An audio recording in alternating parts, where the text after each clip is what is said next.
से निकले खतरनाक कोरोना वायरस ने बिहार के सियासी गलियारे में खलबली मचा दी है। जब से बिहार विधान परिषद के सभापति अवधेश नारायण सिंह कोरोना पॉजिटिव पाए गए हैं, सीएम नीतीश कुमार के साथ ही नेता विपक्ष तेजस्वी यादव समेत कई नेताओं को भी कोरोना का डर सताने लगा है, क्योंकि 1 जुलाई को विधान परिषद में हुए 9 नए एमएलसी के शपथ ग्रहण समारोह में CM Nitish, deputy CM Sushil Modi के साथ ही नेता विपक्ष तेजस्वी यादव भी मौजूद थे। सीएम नीतीश ने कोरोना टेस्ट करा लिया है, तो वहीं इस मामले में आरजेडी नेता तेजस्वी यादव क्या कह रहे हैं, आइए सुनते हैं। नहीं, हम तो बहुत पहले से कहते रहे हैं कि जांच की संख्या जो है वो बढ़ानी चाहिए।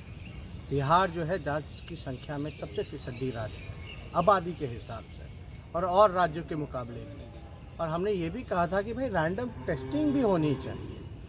और हम लोगों की जो चिंता थी कि सबको जो है अच्छे से जांच किया जाता और जांच करवा करके सख्ती बरतने का जो सरकार का जो गाइडलाइन है वो भी होना चाहिए, लेकिन हुआ नहीं।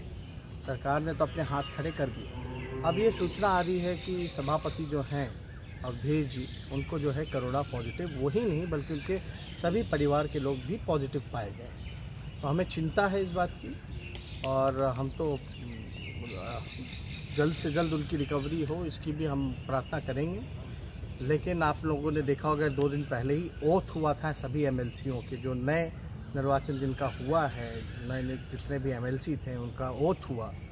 और उस ओथ सभा में हम तो नहीं गए थे, लेकिन बिहार के मुख्यमंत्री और उप मुख्यमंत्री ज़रूर वहाँ थे।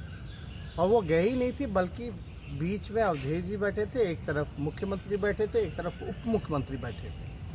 तो हम लोगों की तो चिंता है कि भाई ये कोरोना कहीं मुख्यमंत्री तक ना पहुँच गया हो, नीतीश जी तक ना पहुँच गया हो तो बेहतर होगा, क्योंकि संक्रमण ये फैलने वाला है। क्योंकि ज़्यादा डिस्टेंस भी नहीं था, तो बेहतर हो कि वो भी अपना जांच कराएं और अपना ही नहीं बल्कि जांच की संख्या को भी बढ़वाएं और रैंडम टेस्टिंग की भी व्यवस्था जो है ज़्यादा से ज़्यादा वो करवाने का काम करें। और एकमात्र डेडिकेटेड हॉस्पिटल है एनएमसीएच।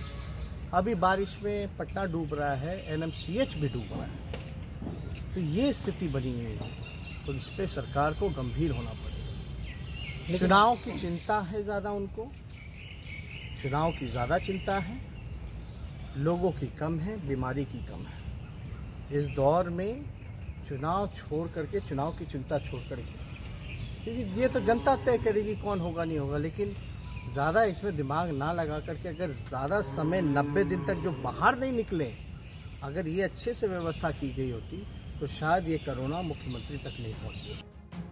तेजस्वी यादव ने नीतीश सरकार पर निशाना साधते हुए कहा कि रिकवरी रेट पर वाहवाही मत करिए, जांच संख्या बढ़ाइए और गरीबों की जांच की जिम्मेदारी लीजिए। रूप लेने वाला है। और यहाँ तो हमने सरकार को भी बोला था कि पीठ मत ठपठपाइए कि रिकवरी जो है वो आपका ज़्यादा हो रहा है। रिकवरी तो वो तो इंडिविजुअल टू इंडिविजुअल है, जिसकी बेहतर इम्यूनिटी है वो रिकवर करेगा ही करेगा। और बिहार के लोग तो ऐसे धूल फाँक करके मजदूरी कर करके उनका इम्यूनिटी बना हुआ है। तो हम तो ये कहना चाहते हैं कि इसकी वाहवाही नहीं होनी चाहिए। आप डेली देखिएगा हज़ारों संख्या में जो है कोरोना पॉजिटिव पाए जा रहे हैं, लेकिन सरकार को ये कह रहे थे स्क्रीनिंग किया है। स्क्रीनिंग क्या किया? 9 करोड़ लोगों का स्क्रीनिंग किया। क्या है स्क्रीनिंग में? अब तो सिम्टोमेटिक लोग भी आ रहे हैं इसमें। तो आपको तो जांच संख्या भी बढ़ानी चाहिए। अब मान लीजिए प्राइवेट लैब में अब हो रहा है तो इसकी कीमतें इतनी ज़्यादा हैं, गरीब कहाँ से करा पाएगा? उसकी जिम्मेदारी को सरकार को लेनी चाहिए और संख्या जो है वो बढ़ानी चाहिए। क्वारंटाइन सेंटर्स बंद कर दिए गए तेजस्वी जी, जबकि बाकी कई राज्यों में वो अभी भी चलाए जा रहे हैं। क्या आपको लगता है कि बिहार सरकार ने बंद करने में जल्दबाजी की? ये खुला भी था तो बद से बदतर स्थिति में था।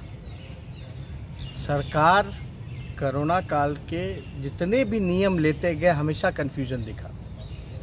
चाहे ट्रेन से लाने की बात हो, बस से लाने की बात हो, बिहार मजदूरों को आने की बात हो। बिहार के मजदूर जो गरीब हैं, जो वापस आए, नीतीश जी के और बिहार सरकार के मन में क्या है, दिल में क्या है, वो दिल की उपज एक चिट्ठी के रूप में निकल आई थी। उस चिट्ठी में ये साफ तौर पे लिखा था कि रोजगार नहीं दे पाएंगे। हालांकि सुप्रीम कोर्ट लगातार कह रही है 29 लाख जो आंकड़े जो बिहार सरकार का है जितने मजदूर आए हैं आप उसको जो है रोज़गार दिलाओ। लेकिन ये रोज़गार नहीं दिला पा रहे, बल्कि मजदूर वापस पंजाब के बसेस, हरियाणा के बसेस वापस लाद करके वापस ले जाने का काम करना है। तो ये पलायन तो रोक नहीं पाए। अब आप देखिएगा कि जो बोले नीतीश जी कि भाई ये जो आएंगे इनको हम रोज़गार नहीं दे सकते, चिट्ठी में ये बोले कि इनका परिवार जो भूखा है इनका पेट नहीं भर सकते हम। तो इस मानसिकता में जो है, जो खाने को नहीं है, परिवार को खिलाने को नहीं है, रोज़गार नहीं मिलेगा, तो ये जो है अपराधी गतिविधियों में लग जाएंगे और अपराध जो है बिहार में बढ़ेगा। यानी साफ तौर पे बिहार के गरीबों को, मजदूरों को, जो नीतीश जी के दिल की जो उपज है वो चिट्ठी में आया, बयां हुआ, बोल रहे हैं कि भाई चोर हो तुम, क्रिमिनल हो तुम, अपराधी हो। तो हम कैसे इस सरकार से अपेक्षा कर सकते हैं कि ये जो इंतज़ाम जो है क्वारंटाइन सेंटर्स की व्यवस्था को अच्छा करेंगे या चालू रखेंगे।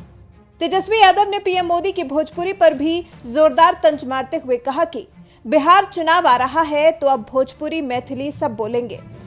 बहुत अच्छा है, बहुत अच्छा लगता है। सिर्फ भोजपुरी नहीं, बिहार में कई एक भाषाएं, मगही है, मैथिली है, अभी सब भाषा में प्रधानमंत्री बोलेंगे क्योंकि बिहार का चुनाव आने वाला है। बिहार का चुनाव आएगा, मगही, मैथिली, भोजपुरी, पटनैया सब भाषा में जो है प्रधानमंत्री जी भाषण देंगे और बड़ा अच्छा बात बोलेंगे। पिछले बार आए थे तो डीएनए का गाली दे रहे थे, अब बताएंगे कि डीएनए किसका खराब है। पिछली बार आए थे तो नीतीश जी के घोटालों का उन्होंने एक फेयर लिस्ट जो है वो लोगों के सामने रखा था। हालांकि ये अच्छी बात है, लेकिन प्रधानमंत्री जी आपको ये भी तो बताना चाहिए कि आपका 1.25 लाख करोड़ का पैकेज कहाँ गया, स्पेशल पैकेज बिहार का। आपने जो वादा किया था बिहार को स्पेशल राज्य का दर्जा देंगे, वो कहाँ गया। और जो सबसे ज़्यादा मजदूर हमारे पैदल 1500 किलोमीटर चल के आए, 2000 किलोमीटर चल कर के आए, जिनकी भूख से और रोड एक्सीडेंट में, रेल एक्सीडेंट में मौतें हो गई, इसका जिम्मेदार कौन है? प्रधानमंत्री जी, अच्छा होता अगर आप ये बात बताते तो। कौन है आखिर उसका जिम्मेदार? क्यों आपने किराया लिया मजदूरों से? रेलवे ने क्यों किराया लिया? 600 ही नहीं बल्कि एक्स्ट्रा 50 रुपया लिया। क्यों लिया?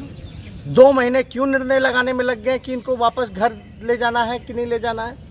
और निर्णय लेते भी हैं उसको भी बदल देते हैं 2 दिनों बाद गाइडलाइन में कि जो मजदूर काम के लिए गया था वो वापस नहीं आ सकता, जो कोरोना से ठीक पहले गया था वही वापस आ सकता। ये भी बात बतानी चाहिए। बिहार को कितने वेंटिलेटर्स दिए, कितने पीपीई किट्स दिए, कितने टेस्ट किट्स दिए, तो ये सारी बातें भी तो बतानी चाहिए थी बिहार। केवल ठीक है, अच्छी बात है कि प्रधानमंत्री कोशिश कर रहे हैं कि भोजपुरी भी बोलें, मगही भी बोले, मैथिली भी बोलें। अभी तो मैथिली भाषा को लेकर के जो है आंदोलन चल रहा है, शायद उस पर भी ध्यान दें प्रधानमंत्री। बेरोजगारी और भ्रष्टाचार के मुद्दे पर नीतीश सरकार को घेरते हुए तेजस्वी यादव ने कहा, बिहार में तबादले का उद्योग चल रहा है। ठीक जरूरत है। बिहार में मात्र 3 कारखाने हैं, 3 उद्योग हैं।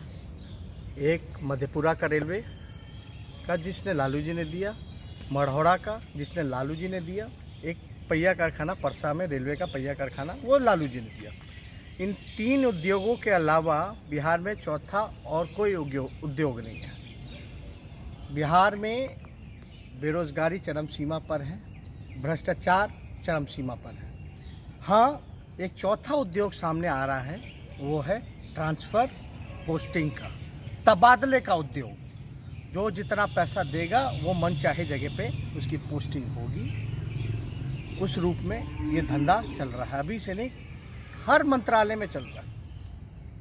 होना ये चाहिए तबादला कि भाई जो केपेबल है, परफॉर्मेंस बेस्ड लोगों का ट्रांसफर पोस्टिंग होना चाहिए, जो कि हो नहीं रहा। जो आरसीपी टैक्स देगा उसको उसी हिसाब से होगा। पटना डूब रहा है भ्रष्टाचार के वजह से, और कोई कार्रवाई नहीं की जाती किसी भी अधिकारी पे, क्योंकि अधिकारी तो मन चाहे पूरा पैसा दे करके वो बने हैं। उस पोस्टिंग, उसको पोस्ट इसलिए मिला कि उन्होंने भ्रष्टाचार पैसा दिया है, इसलिए उस पर कोई कार्रवाई नहीं की जाती है। बिहार में बांध टूट जाता है, चूहा काट लेता है, कोई अधिकारी पे नहीं। 15 साल में 55 घोटाले में किसी पे कार्रवाई नहीं होगी। तो भ्रष्टाचार तो इसीलिए बढ़ रहा है क्योंकि भाई ट्रांसफ़र पोस्टिंग का धंधा जो है, उद्योग जो नीतीश जी ने, तो इन्होंने एक भी शुगर मिल चालू नहीं करवाया, एक भी पेपर मिल, जूट मिल चालू नहीं करवाया। इन्होंने एक उद्योग चालू करवाया है, जो उद्योग है आपका ट्रांसफर पोस्टिंग का, तबादले का। बता दें, बिहार में कोरोना पॉजिटिव मरीजों की संख्या लगातार बढ़ रही है। शनिवार को 28 जिलों में 349 नए कोरोना पॉजिटिव मामले सामने आए हैं। इसी के साथ राज्य में कोरोना पॉजिटिव मरीजों की संख्या 11,460 के पार हो गई है। हालांकि रिकवरी रेट भी 74.09% है।